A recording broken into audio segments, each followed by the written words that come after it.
From here, we'd like to start the court part. Now we'd like to start panel discussion. Theme is IP justice in a rapidly changing society. Now, I'd like to introduce the panelists. Mr. Ken Nakadaira, Presiding Judge of IP High Court.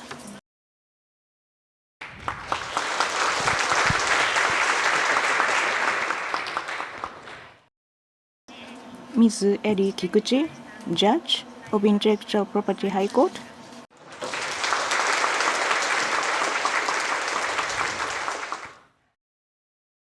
Mr. Han Gi-hyun, Chief Judge of IP High Court of Korea.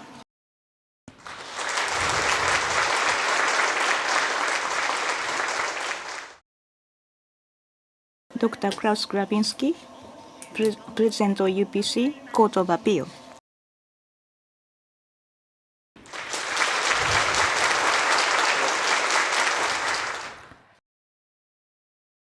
Mr. Raymond Chen, Circuit Judge of U.S. Court of Appeals for the Federal Circuit.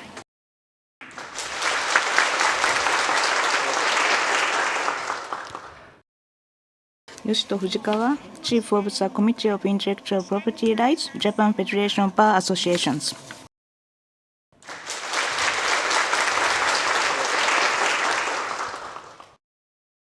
Moderator is Mr. Kenji Amano, Judge of Intellectual Property High Court.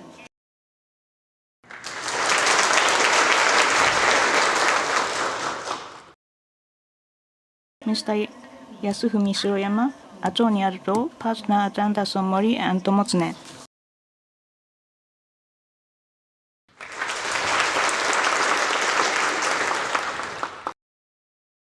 With these panelists, we are going to have a panel discussion. From here, we'd like to ask two moderators to facilitate the panel discussion. Amano-san and Shiroyama-san, please. So from here, we'd like to discuss IP justice in the rapidly changing society. With that theme, we'd like to have a panel discussion. So IP High Court is marking the 20th anniversary. So we are facing the rapidly changing society. How we can evolve, especially in the IP-related cases, we'd like to refer to the practice in the IP specialist court in overseas. So before discussing, so we'd like to know the personality of panelists. So I would like to ask ice-breaking questions. So for the last 20 years, so professionally or personally, what is one of the most memorable the events that you experienced? So if it is possible, personal events, please. It is okay to say a professional event. But so in my case, so this is a Coco-chan, my cat. So Coco-chan joined my family. This is one of my most memorable events. So we'd like to hear from the panelists your episodes. Mr. Han, please. 안녕하세요. 일본에 와주셔서 감사합니다. konnichiwa. So we have met yesterday. So I am really pleased to see you again today. So let me answer to your question. So in my life, most memorable event happened in 2001. So as a hobby, I started studying IP-related laws. So at that time, I had 8 years of experience as a judge.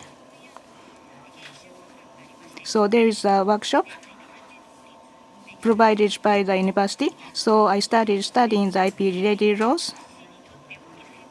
So that is a trigger for me to start intensively involved in the IP areas.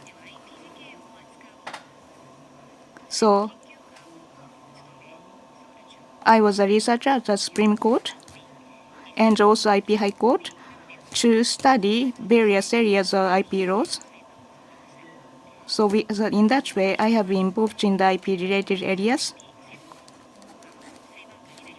So I am an IP specialized judge right now. And also the chief of IP Heritage Division of the IP High Court. So in order for the Korea to be able to strengthen the competitiveness. So as a chief judge of IP High Court from 2001, I have been more involved in the IP area.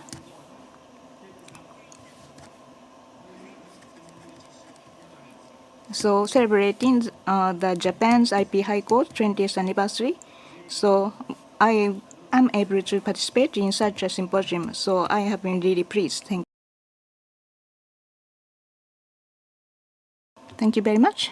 So Dr. Grabinski, please. Guten Tag. Lange nicht gesehen. Es freut mich, Sie wiedersehen. Zu sehen. Good afternoon. Thank you very much. Seeing you again, it's a great pleasure to me. There's one event, of course, in my professional life, which is very important to me. This was the 1st June 2023, when the UPC was up and running. I was involved in the project more than 20 years before, in the capacity of member of different committees, first with the German Ministry of Justice, later was a member of a commission set up by the European Commission, and then I was also a member of the so-called drafting committee that drafted the rules of procedure that are now applicable in the UPC. So of course, when then after all this work, and there were a lot of ups and downs during the time, and there was also a time when at least many did not believe it will become true, but then it became true. So this was indeed a very important moment in my professional life. And one important moment in my private life was that this year, for the first time, I climbed a 6,000-meter mountain in Bolivia. Thank you very much. Judge Cheng, good afternoon. We are deeply honored to welcome you from the Federal Circuit. Also, I'd like to extend our sincere gratitude to Honorable Chief Judge Kimberly Moore of Federal Circuit, who is not here, but realized Judge Chen's arrival here in Japan. Thank you so much. So please give me your episode, please. Okay, thank you. Konnichiwa.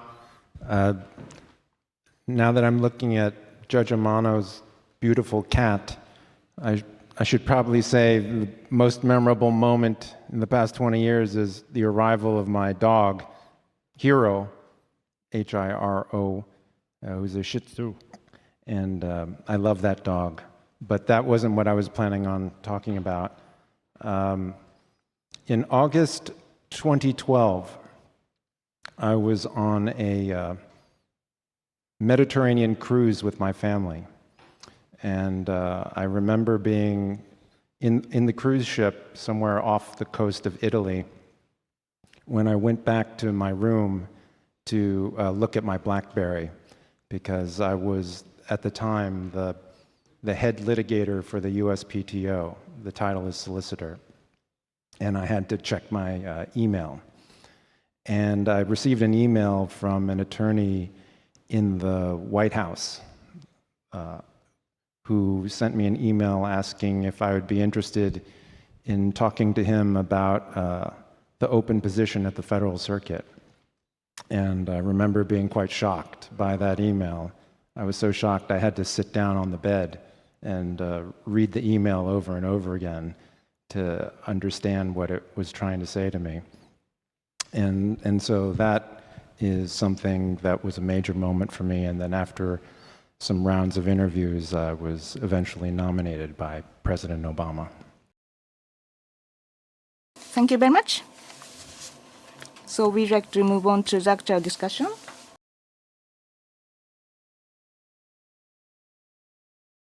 So we have identified two challenges that we are experiencing.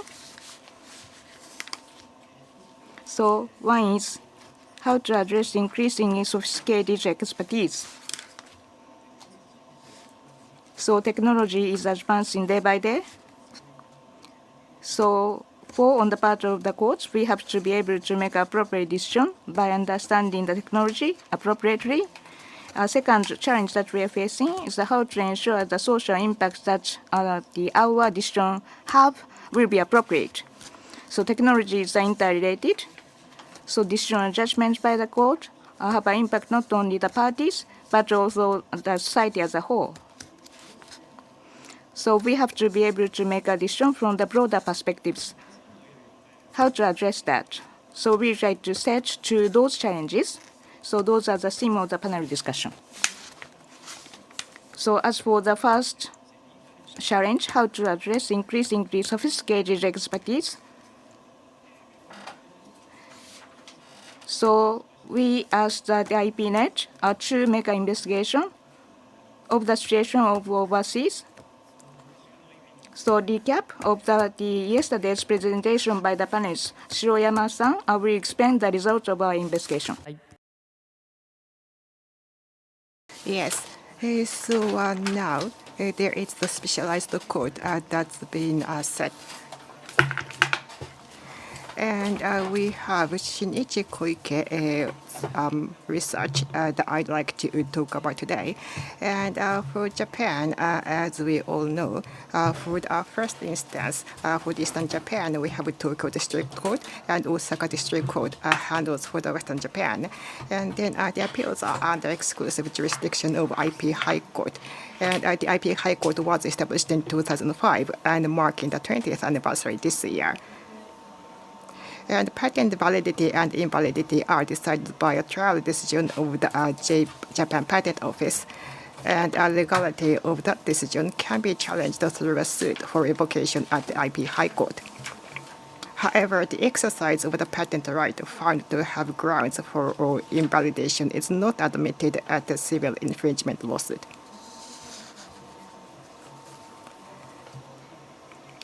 So as the IP High Court has exclusive jurisdiction over both appeals and infringement lawsuits and suits for revocation of JPO trial decisions, and the cases that are pending simultaneously are often assigned to the same panel, the system ensures the decisions regarding patent validity are harmonized based on the panel discretion.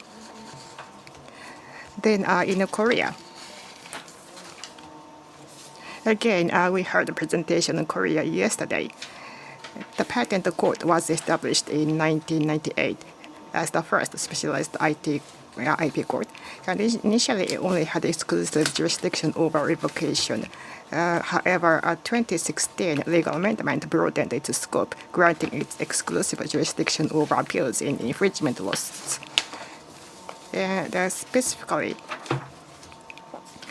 there are 6 district courts that have jurisdiction over infringement suits based on patent rights.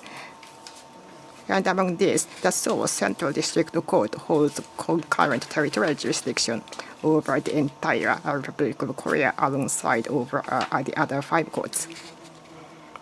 The structure concentrates patent infringement suits in the Seoul Central District Court, and IP High Court of Korea unifies the judgment with the appellate stage. And then next is UPC. Again, we already learned about UPC. On June 1st, 2023, it started operations. And there is a unitary patent for Europe. And also the EPs that are not in the opt-out. So that's our jurisdiction. And as for the first instance, there are 3 locations and also local regional divisions. And the Court of Appeal is in Luxembourg, and where Chief Grabinski is coming from. And in the United States, patent disputes have been under the exclusive jurisdiction of the federal courts from the outset.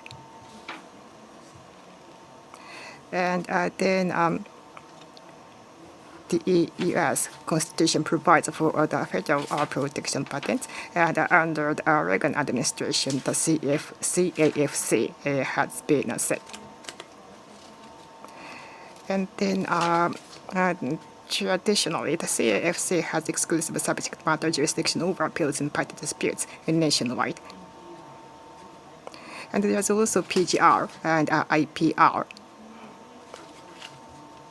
At USPTO, there is a procedure to judge the validity of the patent. And also, as we have heard from the judge yesterday, at the second Trump administration, when it comes to the IPR, well, it is possible to dismiss at discretion. And now there's been a rise in such cases. And also there is a public comment to actually make this into the rule. So in U.S., we are now depending on the administration or the politics, the system may change. So I would like to hear the judge's take on this later if you have enough time. And then regarding the acquisition of specialized knowledge, what kind of staff members will be needed internally, and also how we can work with external experts. That is also an important part in the system. In Japan, as we all know, there are there's a system of the judicial research officials, and who would be either full-time at Tokyo and Osaka district courts, where there are specialized division for the IP, and also IPHC does have their research officials. And many of them are seconded from the JPO, and also there are some patent attorneys who are hired on a fixed term. And main duties for them include making the reports,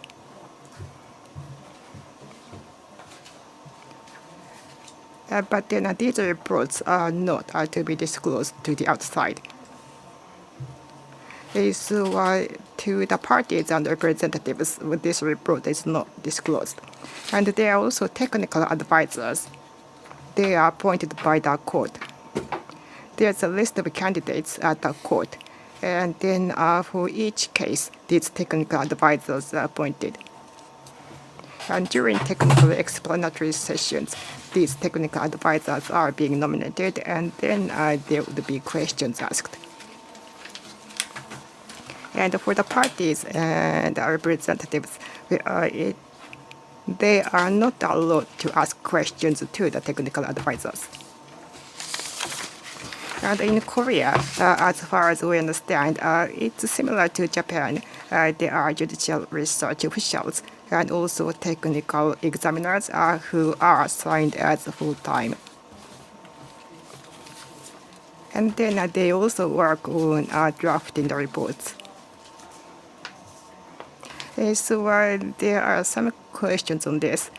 And for the reports that are written by those research officials or the examiners, are they ever disclosed to the external parties and UPC? So again, we heard a presentation yesterday. There are technical judges, and they are part of the system, the technical qualified judges.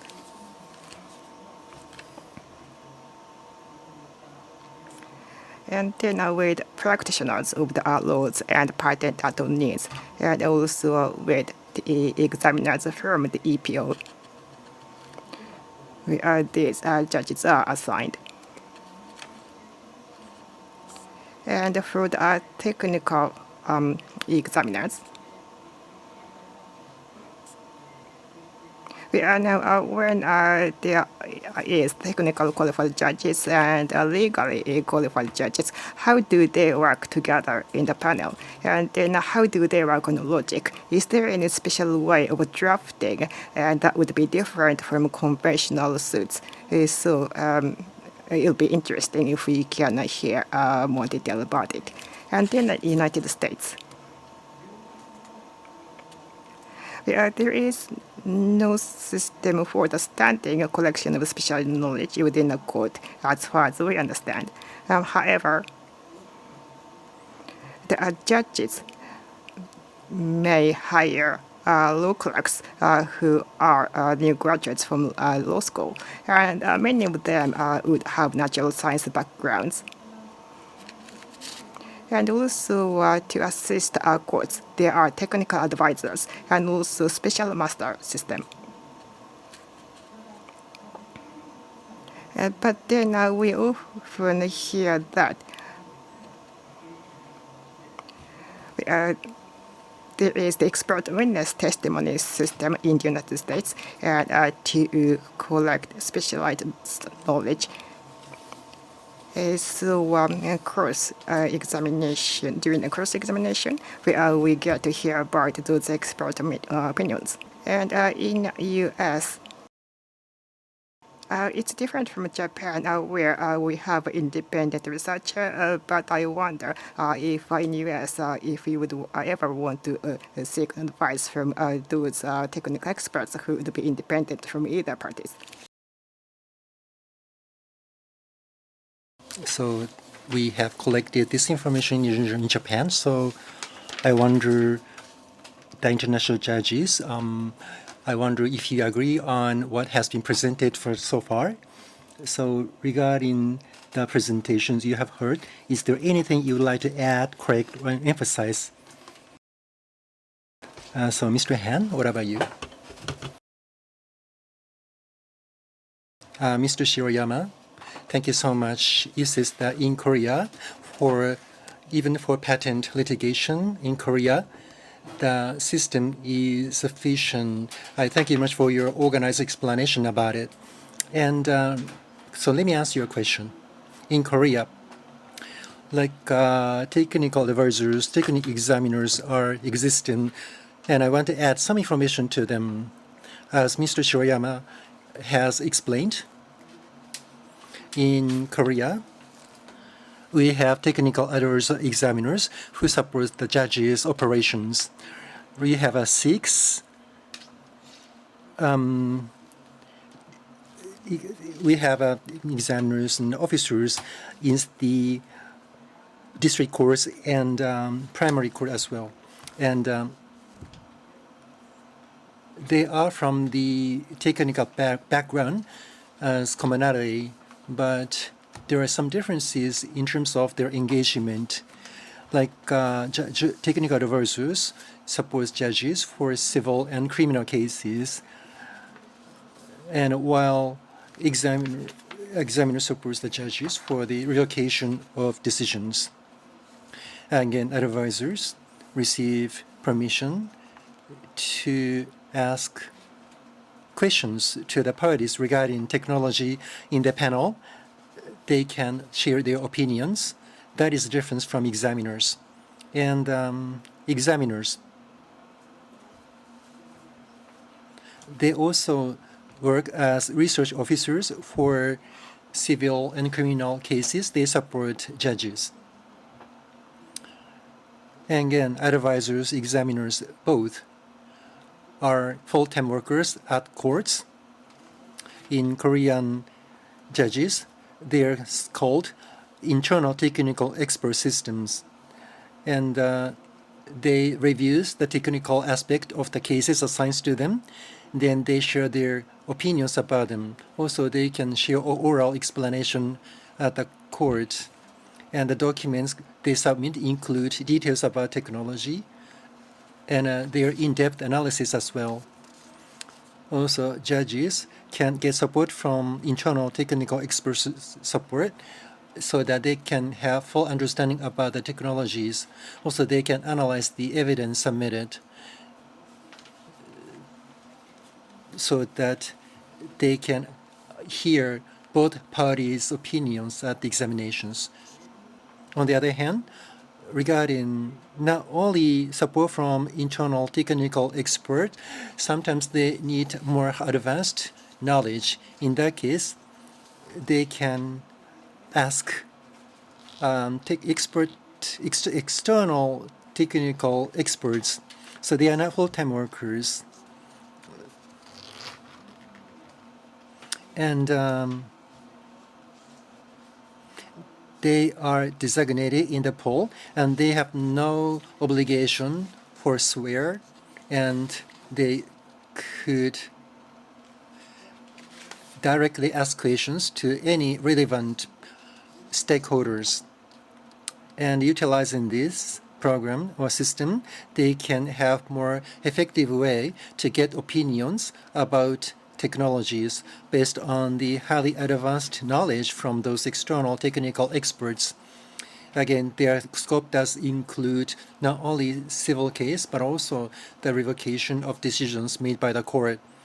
Also, regarding the technical disputes, judges can't understand that core of the technology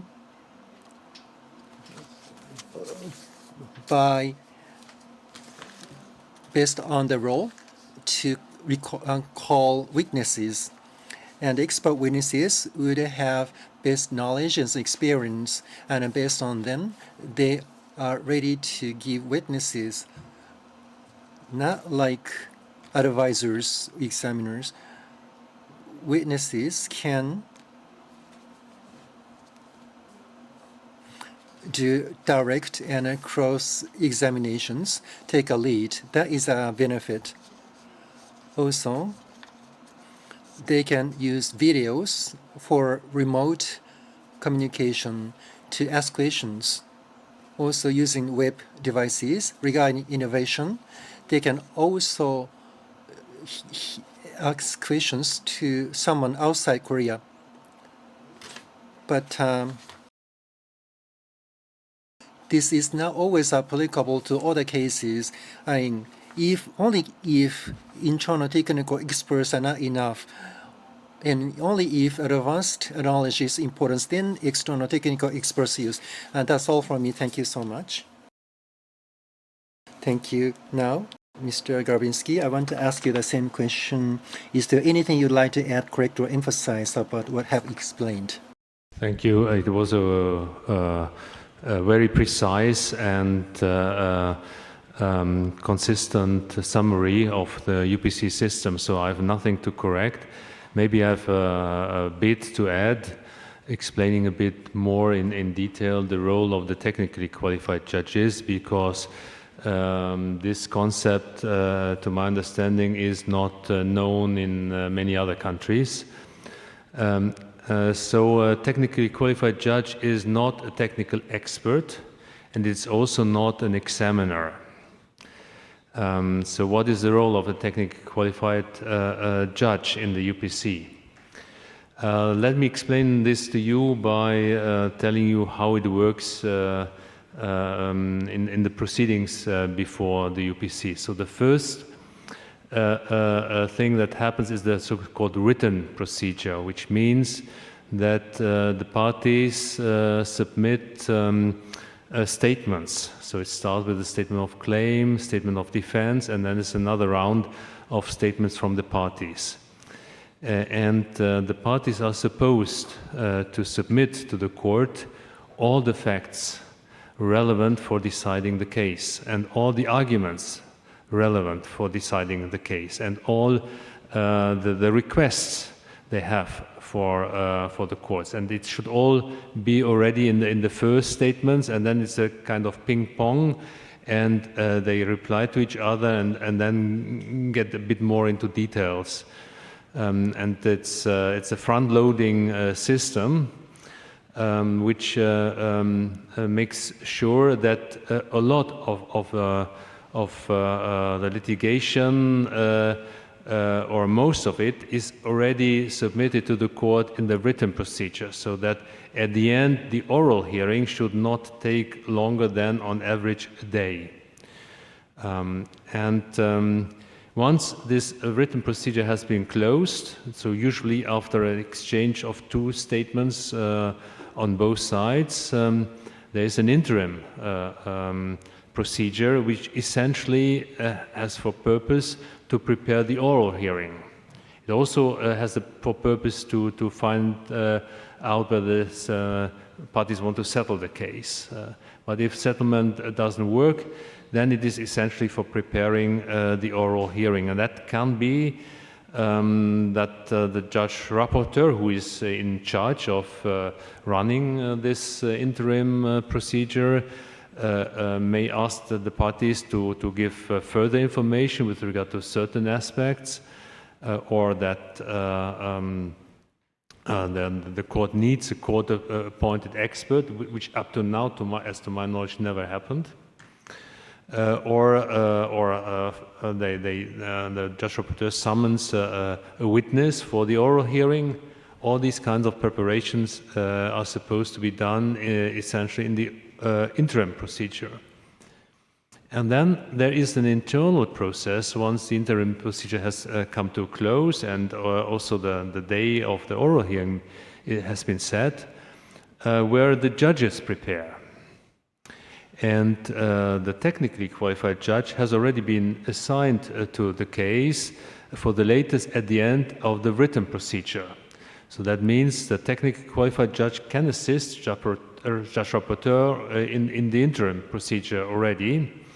But for the latest prior to the oral hearing, the judge rapporteur and also the technically qualified judge, or on appeal level there are two, so the technically qualified judges are supposed to draft internal opinions. Based on what has been submitted in the written procedure, essentially. So they have to read everything that has been submitted by the parties, and then write internal opinions. And the other judges, they are also supposed to read the files, and also, of course, read the opinions of their colleagues. And then a few days before the oral hearing, they all come together and have a first deliberation on the case. And by this, narrowing down, identifying the issues that most likely will be relevant. And at that stage, the role of the technically qualified judges, of course, also can be very important. So the judges try all the judges try to understand the technology of the case and what is relevant. And then there's a kind of complement each other. So the technically qualified judges have a deeper knowledge of the technology. The legally qualified judges may have a deeper knowledge of the law, but they complement each other. But this is all based on what has been submitted by the parties. So it is not that the judges have started a research on their own in order to prepare the case. That is not going to happen. And based on this pre-deliberation of the case, it depends a bit on the respective local flavor of the division, or also how the judges approach this. But I personally, at the beginning of the oral hearing, give a rather detailed introduction to the case to the parties. And by this, helping the parties to understand and make transparent where the court thinks the decisive issues are in the case. And then, only then, it is handed over to the parties to plead their cases. And the very good representatives, they understand that this is very important information for the parties. So then they essentially have to prepare everything. They may have a feeling what is will be relevant and what more relevant or less relevant, but essentially have to prepare everything, and then within the time limits that were communicated to the parties prior to the oral hearing, then respond. So if the case on the merit, it can be 1 or 2 hours that are given to each of the parties for pleading, and then there's always a second round with less time to respond to each other. And during that time, the judges intervene. They ask questions to the parties, of course, including the technically qualified judges. From their perspective, there may be other questions that are relevant than from the legally qualified judges. The important thing of the questions, but also for the for the introductory remarks is that all the points that later may become relevant for deciding the case, that the judges are aware of the position of the parties. So that is essentially what the right to be heard is about. So of course no party has a right that the case is decided in a specific way, but I think all the parties have the right to be heard, and that the judges take notice of what the arguments of the parties are with regard to the decisive points. Yes, and then a final deliberation takes place, and there all the judges are have the same position or have the same rights. They discuss the case. They may agree on at the end of the deliberation how the case should be decided. It may be that they do not agree, and if they do not agree, then they can issue also dissenting opinions, which up to now did not happen, but it would be possible. So that is essentially the way how it works, and the role of the technically qualified judges is, well, to that extent, they have a different background, but the role is the same like a legally qualified judge. Thank you. Thank you very much. So, Mr. Chen, please, the same question. So explanation that's been made. Do you have anything to add? Do you have anything to emphasize? Yes, thank you. I understand the topic is about the importance of trying to understand very, very sophisticated and complicated technology in the judicial process. But I do want to spend a little bit of time right now answering the question from the moderator about the inter-parties reviews at the USPTO. That's not officially part of the topic, but I think it's such an important issue that the lawyers in Japan ought to understand what's going on at the USPTO right now with the new administration. And it's quite clear that this isn't, I don't want to suggest that I'm giving you my personal opinion as Judge Chen. I'm just trying to communicate as an observer what's going on at the USPTO and how they are making a concerted effort to cut down on the number of IPR proceedings that their patent board is going to be reviewing. And there are various reasons for why they're doing this. In the past 10 years, IPRs have become an incredibly significant feature of the patent system in the United States. The Federal Circuit over the past decade has been receiving more appeals from the patent board through the IPRs than the Federal Circuit has been receiving appeals from all the district courts in the United States. So over the past 10 years, generally, the Federal Circuit might receive about 400 appeals from the district courts and maybe 500 or 600 appeals from the patent board on IPRs. That's how significant of a change to the overall system IPRs have been in just a short period of time in the past decade. And I think now this new administration I don't think they want to have as many IPRs, and their philosophy is they would prefer if challengers come to the agency using PGRs, post-grant reviews.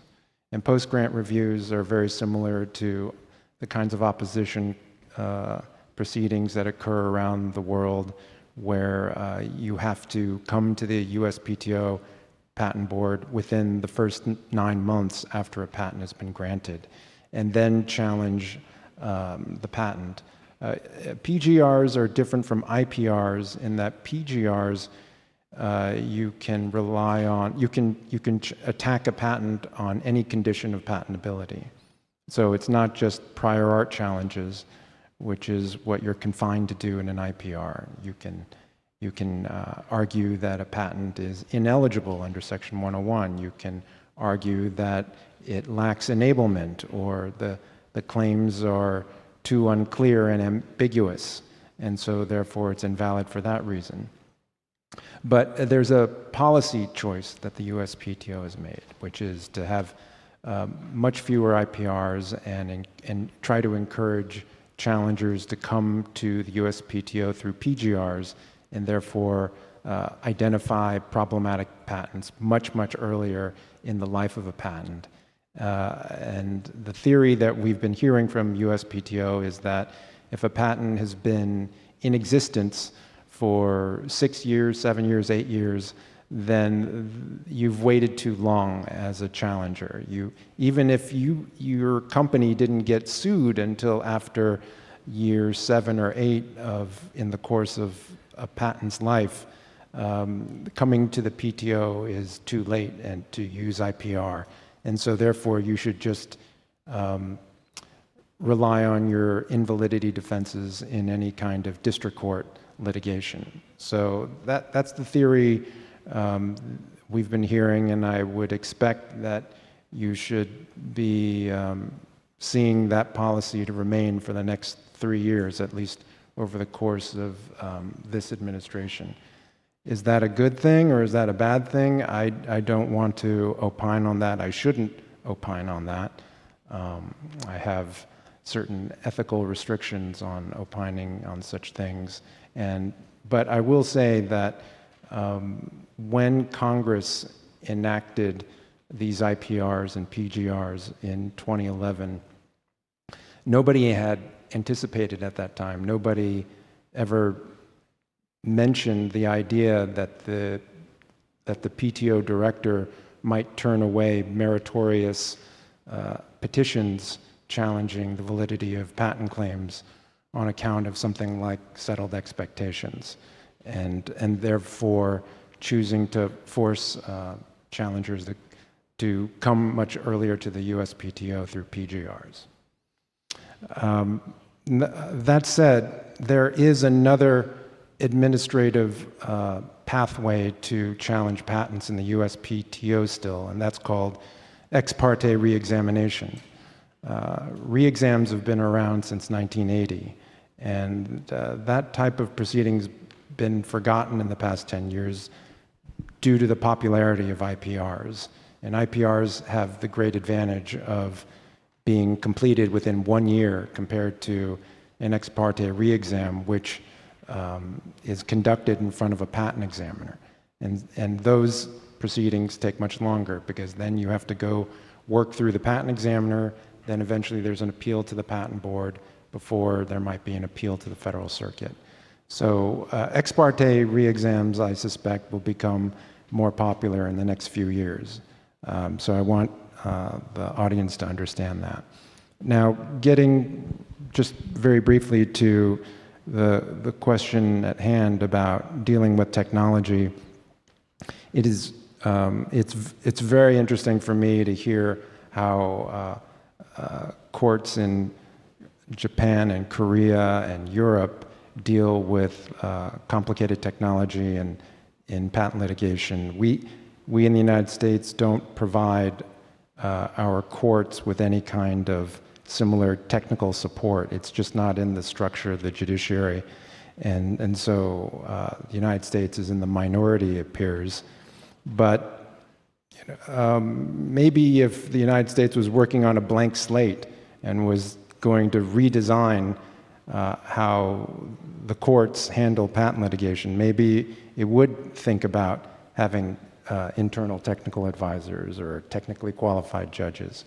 But our patent litigation process is older, and I think there is just a culture and an attitude within the United States that our generalist judges can handle any kind of case, and they should handle any kind of case.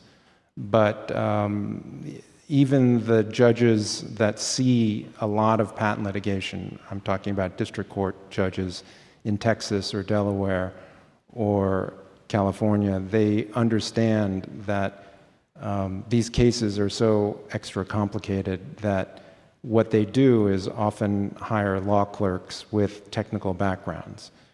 And that's not because they want their law clerks to do additional outside research to collect information about the underlying technology.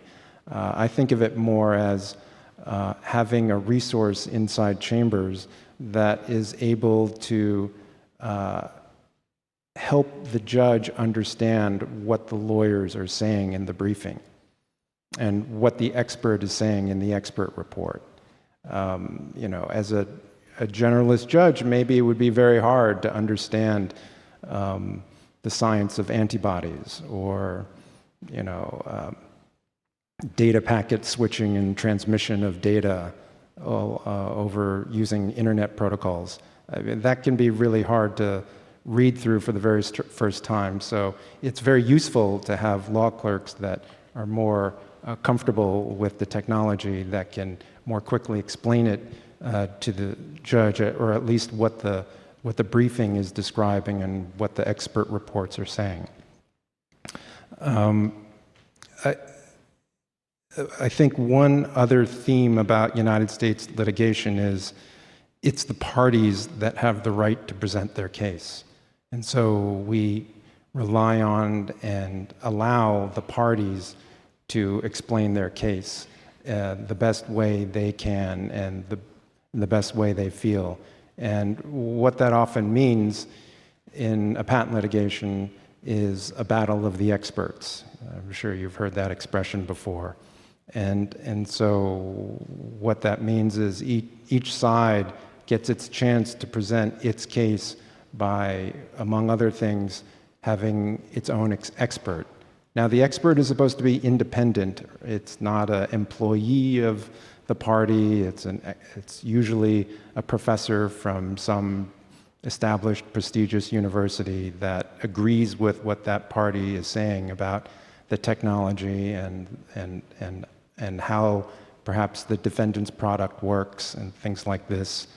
But then in terms of being able to really uncover the truth, that we rely heavily on the adversarial process of litigation. And that means each side gets to really scrutinize the other side's expert opinions and reports through depositions, and then if a case ever gets to trial, through cross-examination. And we do have a jury system in the United States, and as a general matter, patent trials are done with a jury as opposed to just a judge-only trial. You can have either, but most plaintiffs prefer to have a jury trial. And so we are putting a lot of pressure on juries, which are made up of ordinary US citizens, to try to understand what this technology really is and what was actually patented. But what I am told, I've never been a district court judge, but what I'm told by district court judges in the United States is that juries are able to figure out who is credible when they're on the witness stand and when they are being put to the test through cross-examination. And you can hear whose stories really hold together while they're testifying inside the witness box under oath. I guess I could keep going, but I'll just say the judges have an important, very important function when it comes to dealing with difficult technology. We're really counting on the judges to ask a lot of questions in technical tutorials that the parties provide. Sometimes at the Federal Circuit, I will see an appeal from a district court judge, and you can tell just by reading the transcript and the record which judges really are engaged with being stubbornly curious about trying to understand what the technology is. And occasionally you see judges that you can tell, oh no, this judge doesn't like patent cases, and this judge was not truly engaged with the case, and now we see some mistakes have been made. And so sometimes you see that. But as a general matter, what I've seen is judges really digging in and asking the hard questions and also regulating what kinds of evidence are actually permitted to go to trial and therefore making sure that junk science doesn't get to be presented in front of a jury or unsupported expert testimony without sufficient facts to back it up gets to the jury. The judges are supposed to exclude all that.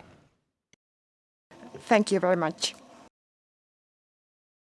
Now, that was the first question. But actually, we don't really have much more time to spend on this topic.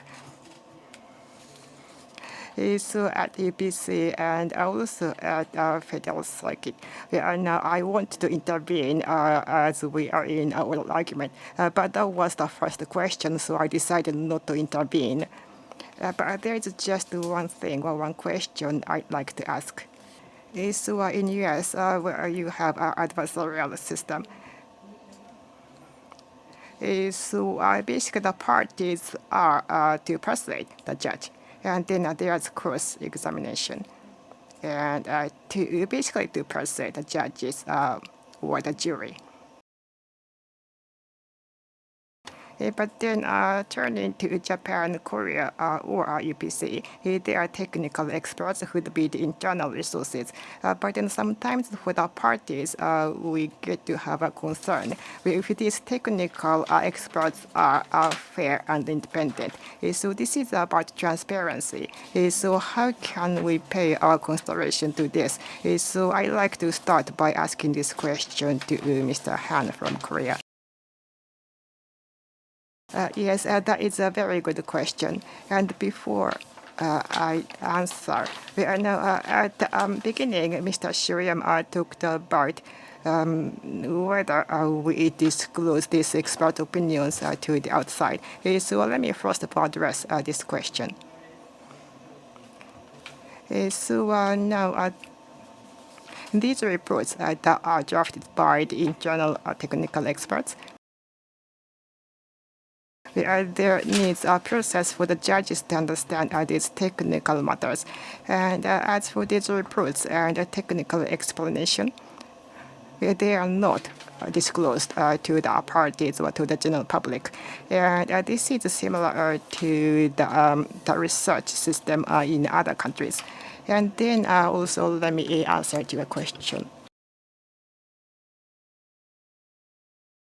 So regarding the transparency and the objectivity, yes, some people might have concerns, but judges would review the report from the internal technical experts. Also, judges listen to them, but external technical expert opinions and their technical explanations are not only the sole dependent. Before examinations, they would have full discussion with them for confirmation.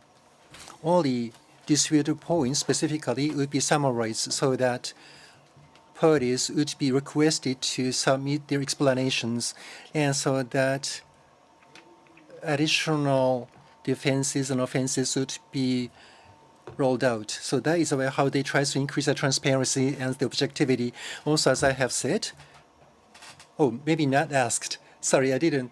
Well, the judges would listen to and check the evidence of both parties. Also, they would use technical expert. I mean, they are going to go through many stages so that they would not be influenced by internal technical experts, and they would verify, validate such opinions.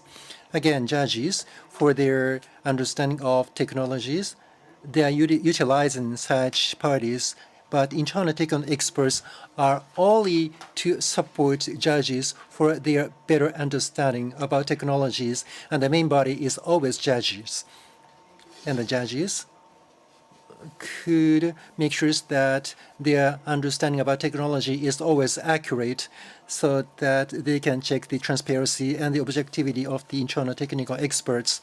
In Korea, we have a IP specialized court, like those who are from technology have been assigned. In our IP court, we have many long employed judges and who have very good knowledge. And also, again, they wouldn't be controlled by the internal technical experts' opinions almost at all. Thank you so much. Thank you. Well, because of the time, after the comments from the international guests, I want to ask some questions to the panelists. So, Mr. Fujikawa, if you have any comments, please share them. Before I begin, let me express my heartfelt congratulations on the 20th anniversary of Japan's Intellectual Property High Court. It is truly a privilege as a member of the JFBA Intellectual Property Center to join this discussion with distinguished IP judges from Japan and around the world, especially in this memorable year.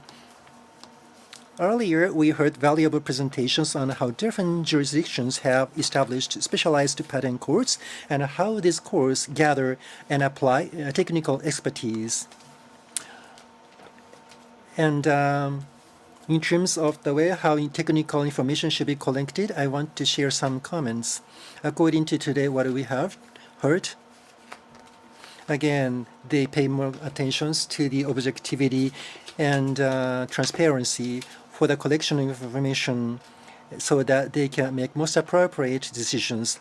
That kind of things have been institutionalized and operated. That is what I clearly understood. According to the pre-submitted documents, in terms of the difference of jurisdictions regarding how to deal with technical expertise, like whether they would be called for questions or not. I think that is an area where you can find big changes or differences. So these kind of differences do not mean that which is right or which is wrong. Again, we need to think of the best approach for IP court or case resolutions. I believe that each region has its own accumulation of history and traditional practices at the same time. So also, at the same time, though, as an attorney, we want to be more creative in terms of moving ourselves to a better direction. Lastly, regarding IP litigation, technical aspects could be provided for the best decisions and conclusion by the court. For that, again, consultants or attorneys should have good understanding about the technical aspect. So that is one requirement. And parties. So when strong advocacy by the parties is common with the judiciary equipped with technical expertise, together they lead to sound and balanced judgments. That is my comment. Today's discussion, by allowing us to compare systems and practices worldwide, and I'm sorry we are not on that schedule, but anyway, because of that, we received valuable insights into how courts and practitioners can further improve their collaboration. Also, I had a chance to refer to pre-submitted documents to explain the practices and the programs in each jurisdiction. That was really a good thing to happen. Thank you so much. Okay, thank you. So, Mr. Nakadaira, please. According to the presentations, in Japan, again, judges are assisted by full-time judicial research officials who help them accurately understand the arguments presented by both parties in terms of technology. As a role of the research officer, they want to explain the technology from the objective viewpoint so that judges can clearly understand the opinions and arguments from the both parties. Regarding the dedicated examiner, I mean, they can do like a briefing sessions for sharing their knowledge about technologies. Then parties can explain using PowerPoints. So both parties can use PowerPoints for communication. So on top of that, based on that, then researchers or patent attorneys could explain technology to the judges. That is what's happening. And of course, sometimes questions could be asked by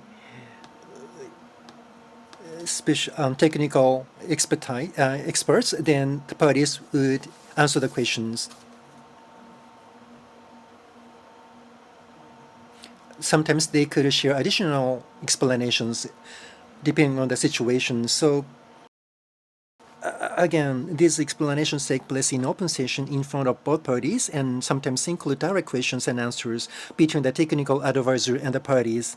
So this is the way how appropriate communication from the advisors can be brought to the course in an ensured way. But based on the valuable insights we have heard today from our international colleagues, we aim to further refine our hearing procedures so that even in the most complex and technically demanding cases, our course can deliver well-reasoned and fair decisions. That's all from me. Thank you so much. Thank you very much. So for the interest of time, we would like to move on to the next theme. Next theme is the social impact of our decisions. So decision by the court is for the resolving the disputes between parties, but actually decision will have a wider impact, not only the parties but also the society. So in that case, a decision has to be made from the broader perspectives. So amicus curiae system and in the US and the third party opinion system in Japan, we would like to discuss that. So Shirayama-san, please report on the result of your extension. So in preparation for this panel, the Hino-san of the Japanese Federation Bar Association will conduct a survey. So in Japan, third-party opinion system started from April 2022. So before that, in 2014, Apple v. Samsung case, the third-party opinion was solicited. Upon implementation of this system in April 2022, under this system, 2 cases solicited the third-party opinions. So one is for the cross-border network system, so that is for one. The other one is medical-related procedures, a patent eligibility of medical-related procedure. In the US, in many cases, the amicus brief have been submitted, especially Federal Circuit, especially on bank cases. So many amicus briefs have been submitted so far. So as for the characteristics of the U.S., so public U.S., DOJ, Solicitor General, so the frequently submitted the opinions, observations. So I saw a case where, with the NPE as a plaintiff, DOJ submitted amicus brief to support to grant injunction.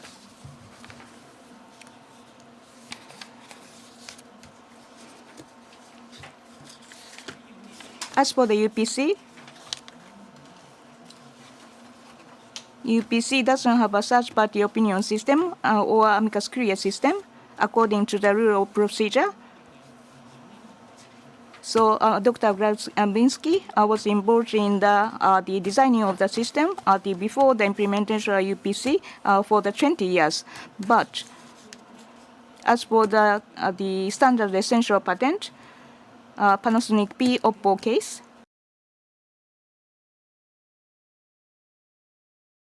so observations submitted by the European Commission, also the competition facility for other case was referred to in the decision. As for Korea, in Constitutional Court, allows the interested party or third party to submit opinions.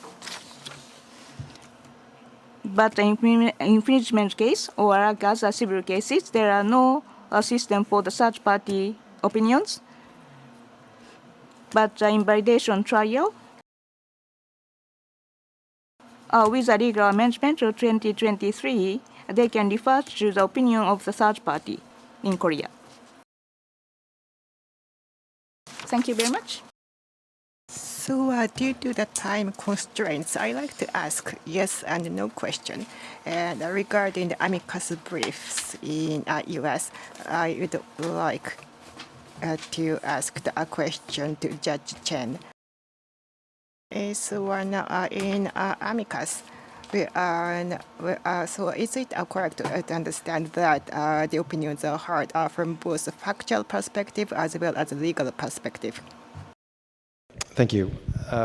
Yes, the United States has a long history of an amicus brief system, which is literally defined as friend of the court, where not only are the parties having their opportunity to be heard, but we will consider other briefing from other parties that have an interest in the case. And it's really not so much as the facts of a given case, but really more broader implications of choosing one articulation of the law versus a different articulation of the law, and what the consequences would be of different understandings of the law. And that's the most common form of an amicus brief.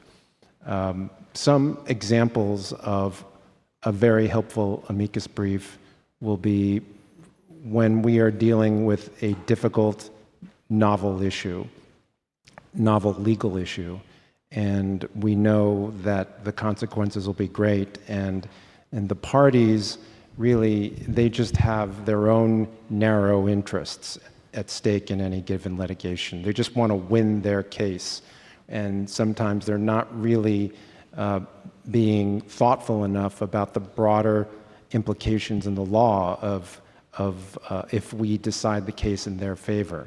And so that's where I think good amicus briefing can really help.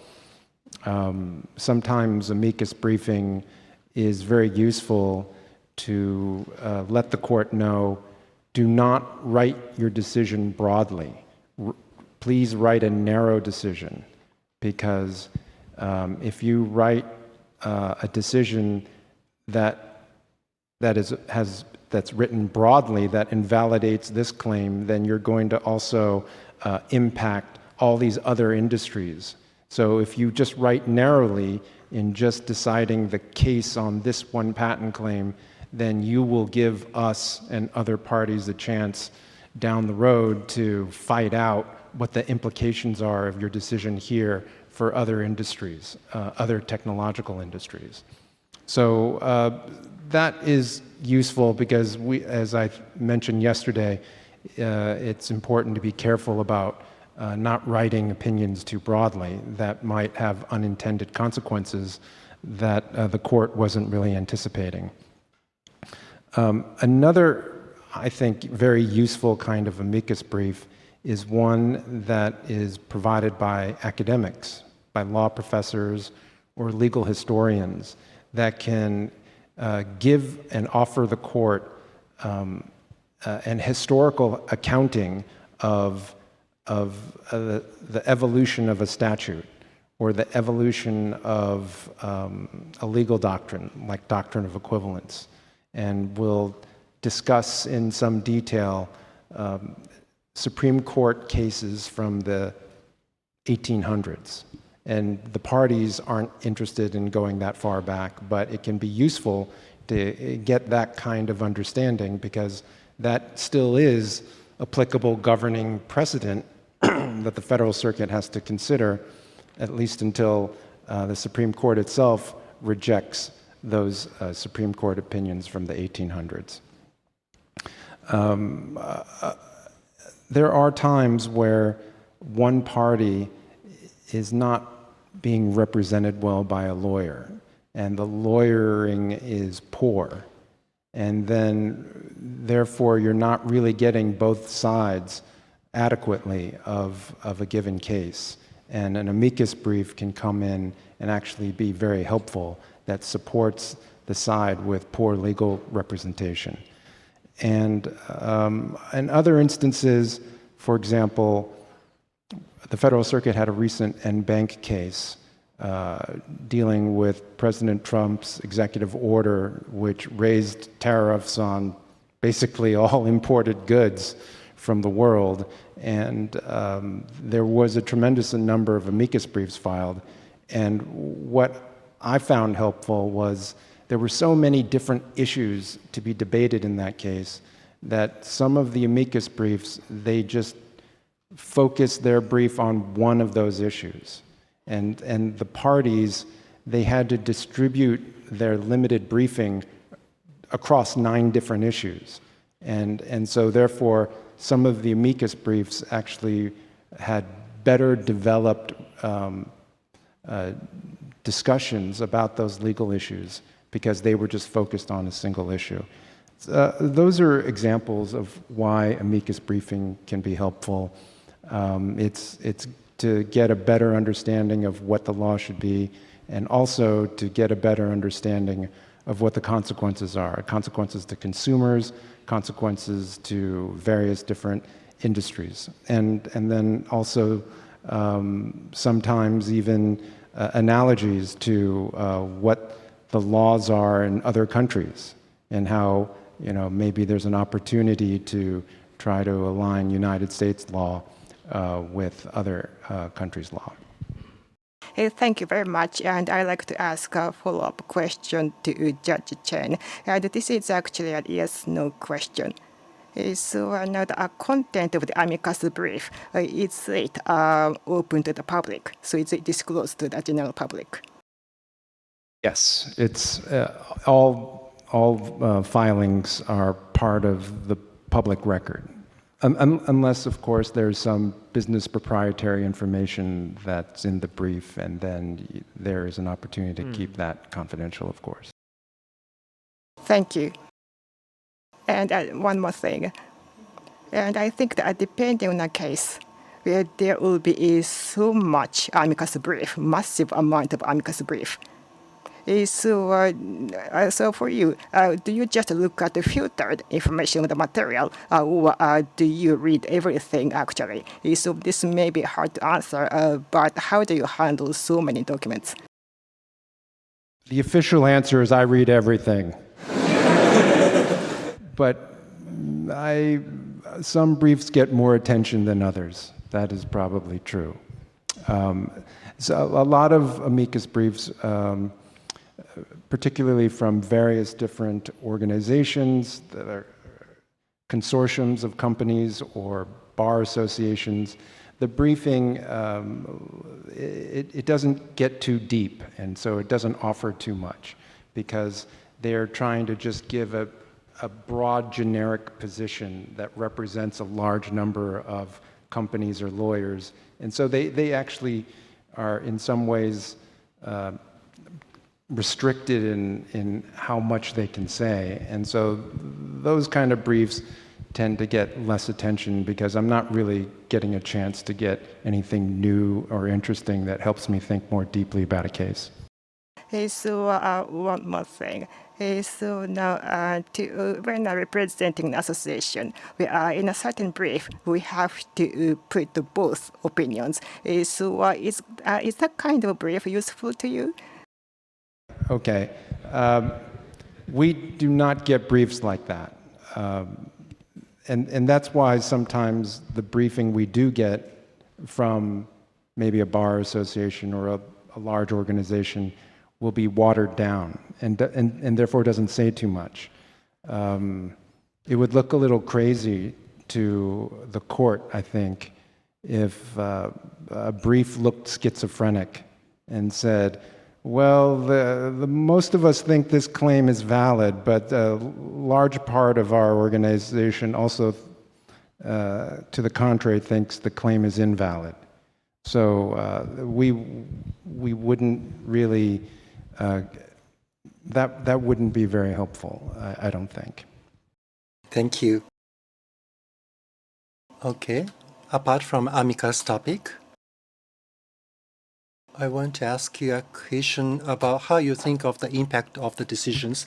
So, Grambisky-san, so the judgment by UPC would be really relevant to all the area for the member states, I believe. So we need to include some diversity, but when you think of the impact of your decisions to all the member states, what kind of things do you do most, something most important or most prioritized? Allow me just to develop a bit on the landscape in patent litigation in Europe. We have essentially three flows or three prongs in Europe. The one is represented by Mr. Gschwind in the previous panel, the European Patent Office, and on top as a judicial competent for judicial review, the boards of appeal, and they decide on all issues of validity. And they are independent. They decide as they like on the basis of the European Patent Convention. And then we have the national courts that are existent and will be existent also in the future because they are not replaced by the UPC, at least not with regard to the national patents. But they also decide on the basis of the European Patent Convention, at least when it is about validity. But when it's about Article 69, for example, they decide on the interpretation of patent law. That's the basis for claim construction for European patent, and exactly the same wording applies also to national patents. And then we have the UPC now, the new player, and they also decide on the validity and also based on the European Patent Convention. And there is no Supreme Court like in the US or in Japan who has a binding final say on how to interpret the European Patent Convention. And how does it work in Europe? Do the one go to the left, the other go to the right, and give different interpretations? And in practice, at least that is my observation, all the three try to align to the extent possible, to give a harmonized interpretation of the law to the extent possible. And how does it work when there is no binding court? Well, it works with persuasive authority. So there's a decision out, decided by the UPC, by the boards of appeal, and for sure it will be submitted and get known to the, for example, to a national court when the same question arises. And then it is up to the court to decide whether to follow or have the same interpretation or have a different view on this. And my understanding is that in case of doubt, you would prefer the harmonized way. Only if you strongly believe the other court got it wrong, then you would take a different view on this. And there's a very interesting example for this kind of alignment. So the national courts and the UPC, as they have to decide patent infringement and validity at the same time, they cannot give a different cannot interpret the patent claim differently when it is about infringement or when it is about validity. And there it is laid down in Article 69 in the protocol that when you do claim interpretation, you always have to look into the description and the drawings of the patent specification. And at the Board of Appeal, with all due respect, there were different views for some time. And now, very recently, one technical board filed a request to the enlarged Board of Appeal, which has a final say when it comes to interpretation of the European Patent Convention within the EPO, and asked the question, well, do we only have to look into the description and the drawings when there is a case of doubt, it is not clear in the claim, or do we always have to look there, like the courts do? And the result is, even though they did not explicitly refer to Article 69, the result is, yes, you have always to look into the drawings and into the into the description when you interpret the patent claim. So that I think is a very good example how it works with the alignment and having the same harmonized approach as to the interpretation of the law. And it is also true that courts tend to cite each other when it is about the same provision. For example, the German courts, when they become aware that English courts already issued a decision on how to interpret a certain provision of the European Patent Convention, and they cite the English courts. So the German courts cite the English court, and the English courts cite the German courts, and they cite the boards of appeal, and they cite the Dutch courts.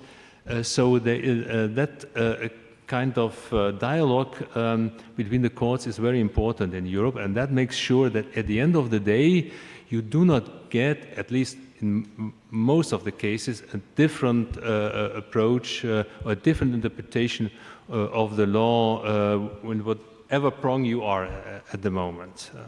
So I think that is maybe quite interesting, also on the background of this diverse picture of Europe, because we are not only one big state, but we are so many. Thank you very much. In Korea as well, so the decision of the IP High Court is substantial. So in order to consider the impact not only parties but the society as a whole, how are you doing? So are you planning to introduce the system similar to amicus curiae? So please make a comment based on your actual experience. Thank you very much. Mr. Shiroyama's explanation about the Korean system. So I would like to add, in 2015, January, so Civil Procedure Act and Criminal Procedure Act have been amended. So on the appeal instance, so with that amendment, we introduce a similar system to amicus curiae. So non-party, the public entity or a private entity that have interest in that cases are able to submit observational opinions. But in order to make clear, IP High Court receive such observation opinions from public or private entities. So far, so various observations have been submitted, and IP High Court referred to such observations. This is just observation comments. So, like in the question before, in various stages, opinions of observation are submitted. So, of course, there are different opinions. So, at that time, on the part of IP High Court, it is difficult to make a decision how place importance on each opinion. But nonetheless, those observation opinions can be referred to for the decision made by IP High Court. So this system is operated smoothly so far. As for the Supreme Court, has a similar system amicus curiae, but other instances, so we don't have such a system like a third party opinion system. Lower court, we haven't discussed whether or not we should introduce a similar system, but we have to make the procedures at the court healthy and transparent. So, but the judges have to be able to contribute to the growth of the society or economy. So in order to do that, so I think lower court as well have to hear from the general public as a whole or third party. So in my opinion. So when proceeding with the trials, especially the case that might have potential substantial impact on the society. So without such the brief system, so I sometimes solicit the expert witnesses to refer to their expertise. And also, we make an inquiry to the public institution about the clarity of the facts. So in conclusion, as witness examination, so this is for the finding, fact finding. So there is a limitation that we can make an inquiry to the public institution or other entities. But in order to make a trial transparent, so but at least we can have a feeling that the interested party are having about that case.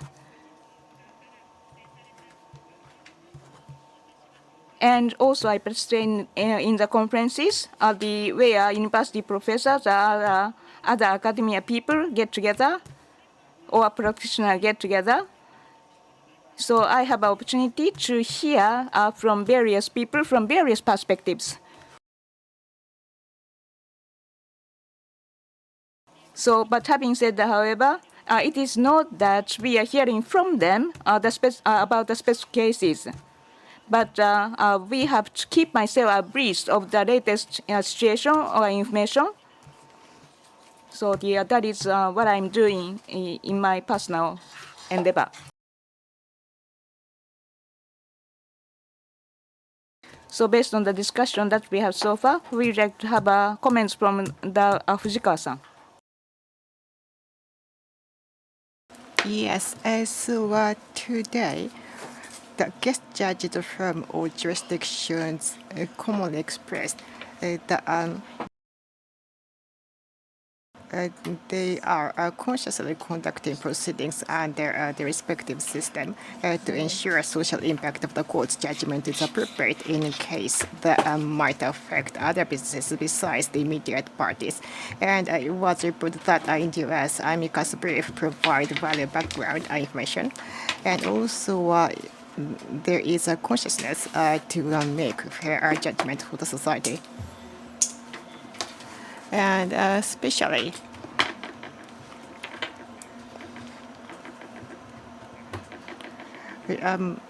Judge Chen's explanation has left me a very strong impression. And about amicus brief that comes from the third party, it is open to general public, and also for the courts where the information is available to them. But in Japan,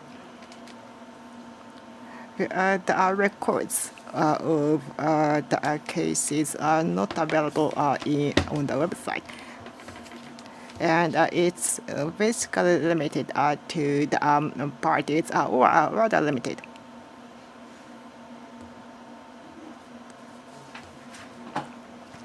So as a system, there are differences. And also in patent law, we are only the evidence that's been admitted by the parties are actually used in a court. So that's also quite different from what we are used to. And in our patent law system,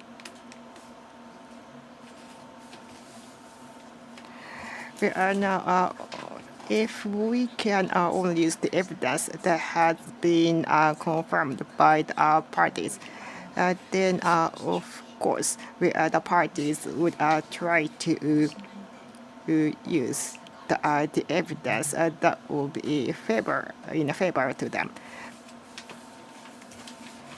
So the representatives may not submit those evidence where we can actually read different opinions or both opinions.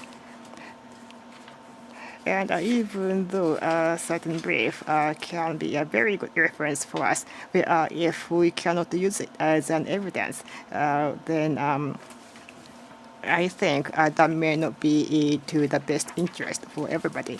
So personally, I think there could be a way for us to operate in a more effective way. And then before the amendment of the laws for Apple versus Samsung, before the system came into place, the court and the parties had a discussion, and the third party's opinions were submitted as an evidence. That's what we have learned. So I think that is also a good reference for us. And then one more thing regarding Mr. Judge Chen's comment on amicus curiae. So now some of these briefs deep dive into the legal discussions.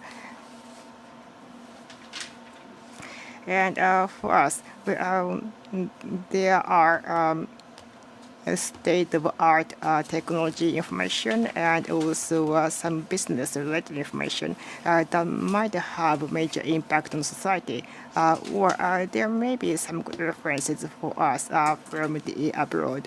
And of course, it's not only limited to these aspects.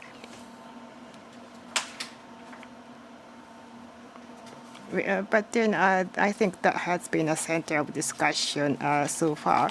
And then regarding deepening our discussion concerning the legal judicial perspective, there is no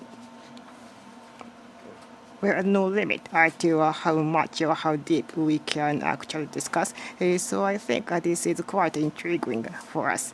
And at the Federal Bar Association, twice in the past, we did submit a brief on third-party opinions. The first time was before the system actually came into place, and that was at the time of Apple versus Samsung. And the other time, that was about breast surgery case that recently took place. And it's available on our website of the Federal Bar Association, so this is known to the public. And we submitted this brief because this system should be meaningful for the people, citizens of Japan, and for them to participate more actively into the legal system. So that was the reason behind us submitting the brief. And every single lawyer or attorney in Japan are the members of the Bar Association. So we cannot just state one-sided opinion. We must always state both opinions or different opinions. But still, we are hoping to deepen our discussion on the art of the laws. And we are not sure yet how this brief will be utilized in the future, but hopefully there will be some use to this. So that's my comment. Thank you. So I'd like to ask Ms. Kikuchi from IBHC. Thank you very much. So regarding third-party opinion system in Japan, now, that was introduced 2021 when there was an amendment of the laws. But even before that,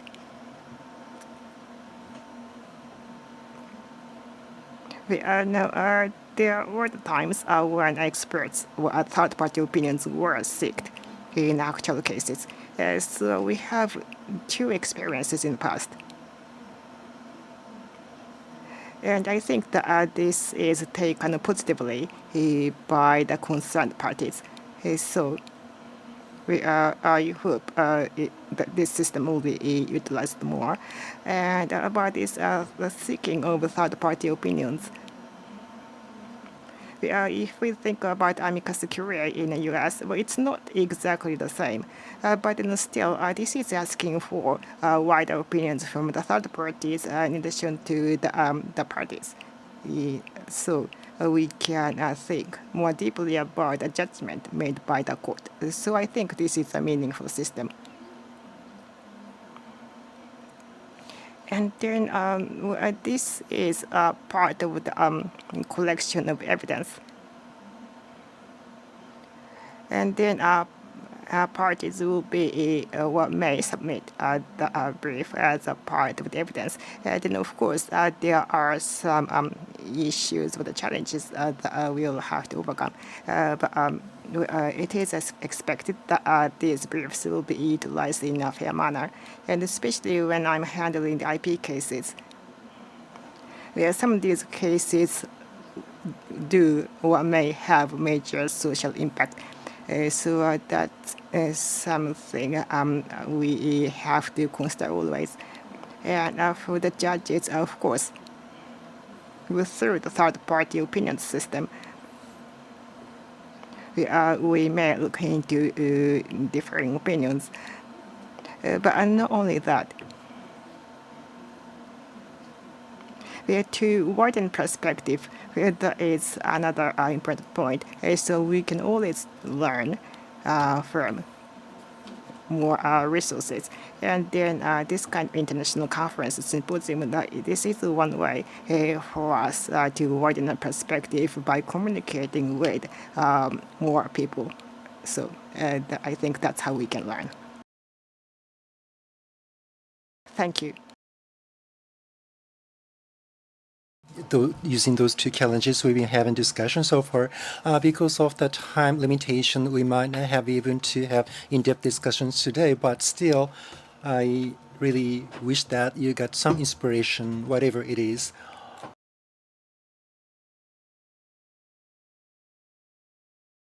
And I want to talk about something in the future.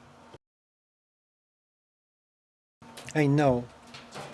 So please imagine 10 years later. So what do you see in IP justice in the next decade? Can you share what kind of things in your mind now as a vision? So Mr. Han, what about you? Yes. I am a judge. I'm not a scholar to predict the future. What about the future 10 years later? I don't think I can share something very accurate, but because I'm asked this question, so I want to share my humble opinion about it. AI, artificial intelligence, would be rapidly growing in the future. That means that judgment by AI and jurisdiction function by human beings would compete with each other in the future. I would assume that way. The parties would use AI, and they would use information from AI to make arguments at the court, or they could appeal to revoke the decision by the judge based on the information from AI. Like OpenAI has so much data compared to enterprises having that kind of data, very limited data, or usable tools would be also limited in this IP high court. So in terms of the accuracy of judgment, rationale of decisions may not be able to be trusted in the future in some cases. So because of the development of AI, human being judges may encounter big challenges in the future. Thank you so much. So Mr. Bernesky? If you allow me myself to limit to patent cases or justice with regard to patent litigation, and I share the approach of Chief Judge Han regarding the importance of AI. In two angles. The first one is that what role does it play in the life of a judge? I'm not afraid that judges will be replaced by AI in 10 years' time. I think we are not there, but I think it is a very sophisticated tool. And it may help, for example, to do research about relevant cases for deciding your case. It is already used by lawyers that I know. And I'm sure this tool will get much more sophisticated in 10 years' time, for sure. And why not also have the court make use of it? Like nowadays, the judges go to the library and have a commentary and find out about more case law. And in the future, it will not only be the commentary, maybe there will be no commentaries any longer, it will be just only AI that gives you a broader perspective on how to decide certain legal issues. So as a tool, I accept AI, I think it's very useful, but when it then comes to the fact-finding, establishment of facts, so is it true or is it not true, a relevant fact?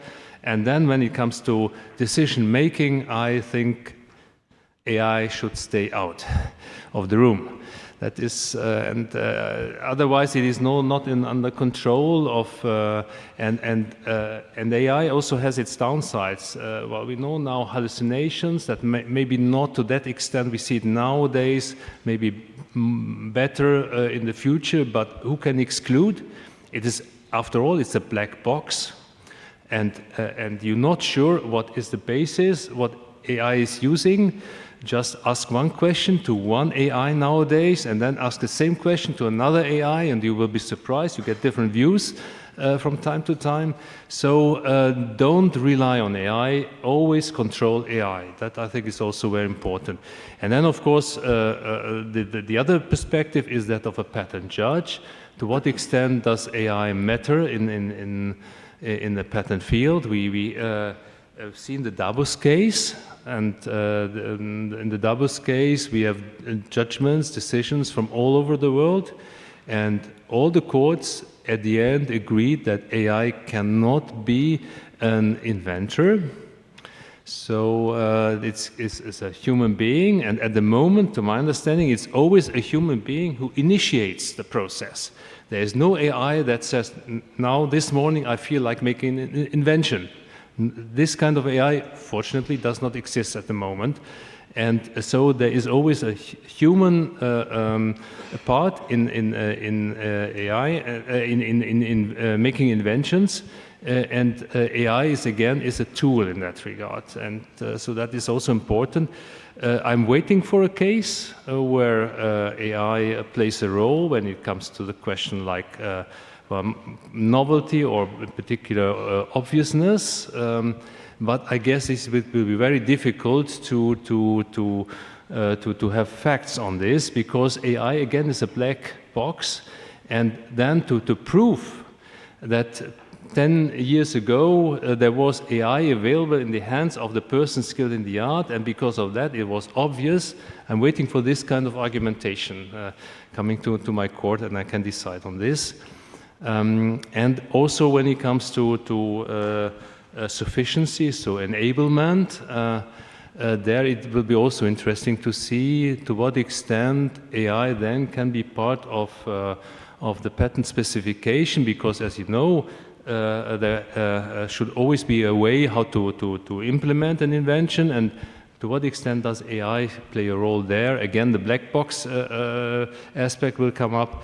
So there's a lot of things very interesting for the future to be decided by a patent judge. And then one more thing, so that has nothing to do with AI, is SAP and FRIEND. I guess it will still be on the table also in 10 years' time, and will be another very important aspect of patent law. Thank you. Thank you so much. Mr. Chen, please. First, I'll just quickly say, I think because the patent system has become so important and even central to economies, including the United States economy, we're going to probably continue to see political involvement in that agency. And I used to work at the USPTO for 15 years before I became a judge in 2013. And for the most part, it just was about applying the law and trying to issue valid patents. and valid trademark registrations, and so it was a very, very technical-based agency, and it wasn't worried about larger policy implications. But now I think going forward, there's just been this growing politicization of the agency. I'm not saying that you can expect new administrations to just ignore the law, but what I am seeing more than before is that new administrations are always moving policy levers, and the USPTO is starting to become one of those policy levers now, that in a way that it wasn't really considered to be in prior decades. The entire question of artificial intelligence, it really is probably going to be, I think, the most prominent new thing that we all have to wrestle with, whether it's litigation or it's IP litigation in particular. Right now, inside the United States, there are a lot of copyright infringement cases going on where we're fighting over the data inputs and whether it was fair use for all these different generative AIs to vacuum up data from around the web that's copyrighted material. So that is something that has to be sorted out. Then there's also the question of to what extent are artificial intelligence algorithms eligible for the patent system? That is going to be a difficult issue. Beyond the inventorship questions you just heard from President Grabinski, what if a person, an engineer at a car company with access to some powerful generative AI algorithm says to the AI, please design an electric battery configuration so that a car can go 5,000 kilometers without a recharge. And then 1 week later, the AI says, here you go, here's the design, here's the battery chemistry, here's the configuration of batteries. Who's the inventor? Right. We're going to have to battle questions like this. We're also going to have to think about enablement, as you heard. We're going to have to think about, do we have to redefine what is a person of ordinary skill in the art?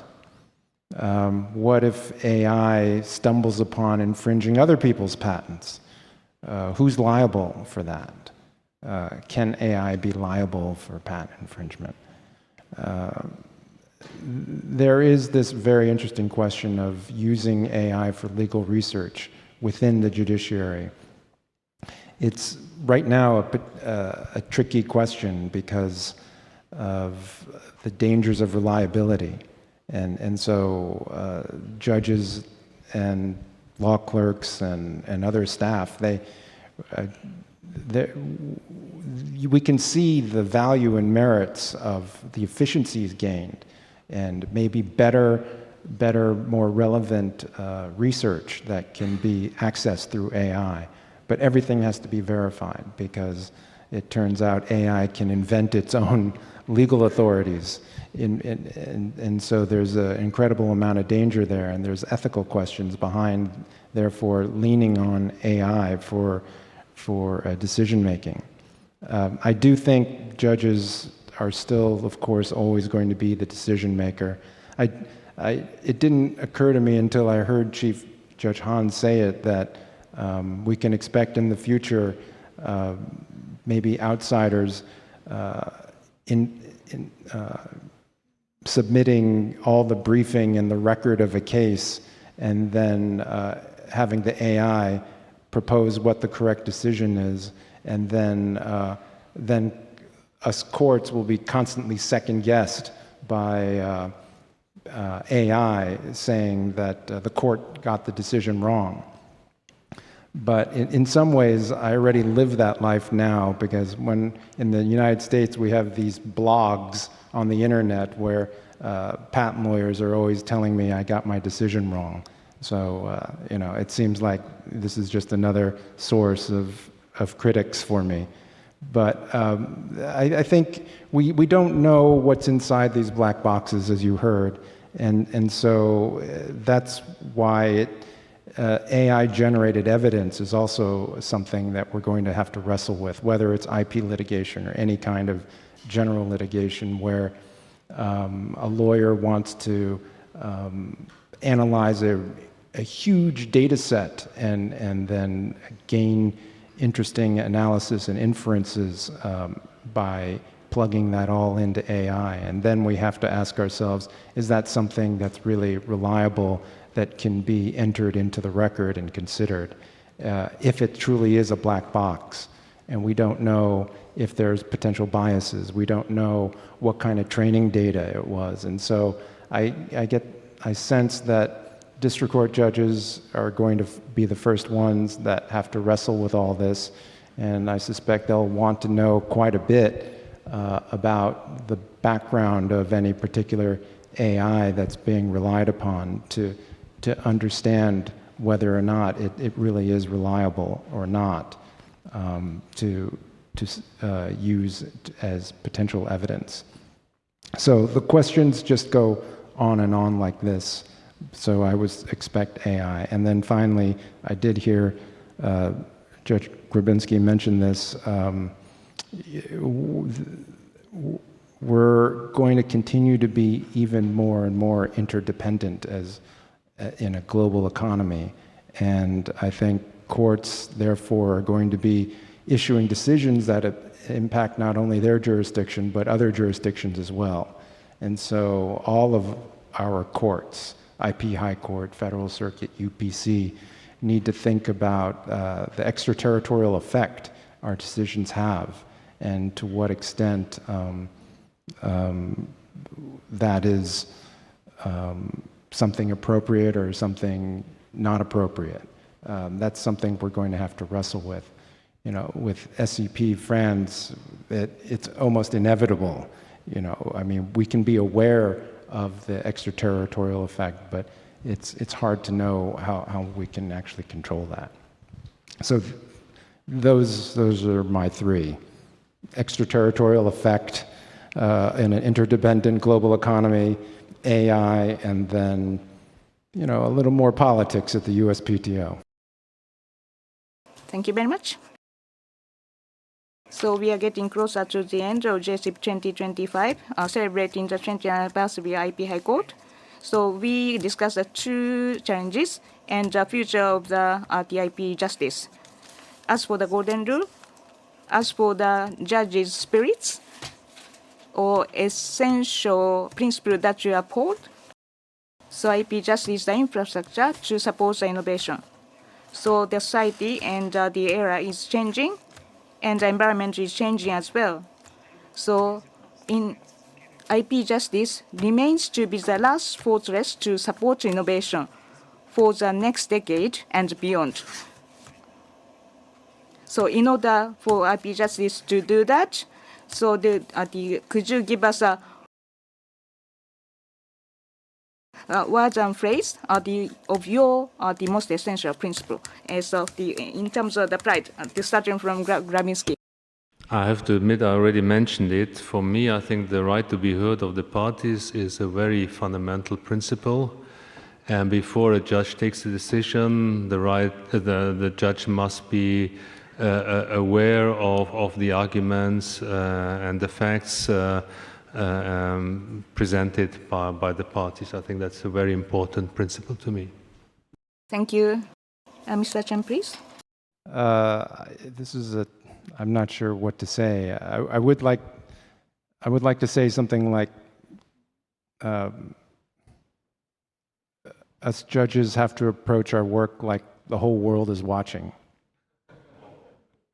Okay, and the point I'm trying to get across is, it's serious work, and we have to be fully committed, and we're not allowed to get tired. Even when we're tired, we're not allowed to get tired. We have to be stubborn about the way we approach our work, and have a commitment to excellence. I mean, in the end, we might not always be excellent, but at least we can do our best to try. And that's all that anybody could actually ask of anyone, is to do their best.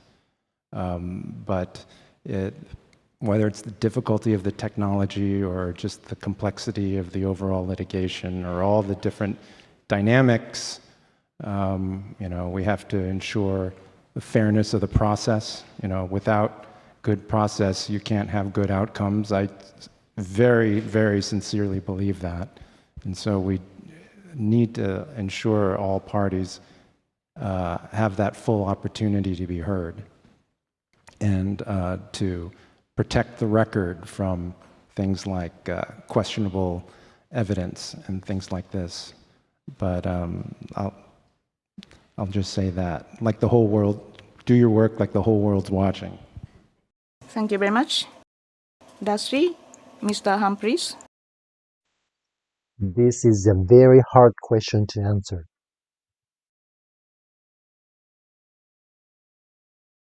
So as for the core of the IP justice in the future going forward is the harmonization. To supplement that, so in order to support the innovation, rights of the patent owner and public interest have to be protected. So we have to strike a good balance. More than necessary, the rights is not good, but we have to, at the same time, we have to protect the public interest as well. As for the IP disputes, cross-border IP disputes, each jurisdiction has to have their own expertise and the capability. So by the strengthening and enhancing the international cooperation and exchange, so that we can go in the direction of the harmonization, so which in turn will be good for everybody. Thank you very much. So thank you very much for sharing your golden rule or essential principle. So this concludes the court part. So panelists and the audience and the people participating in the web, thank you very much for your participation.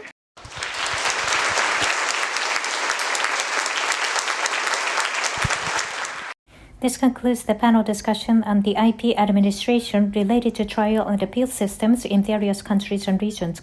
Thank you all the panelists for joining us today.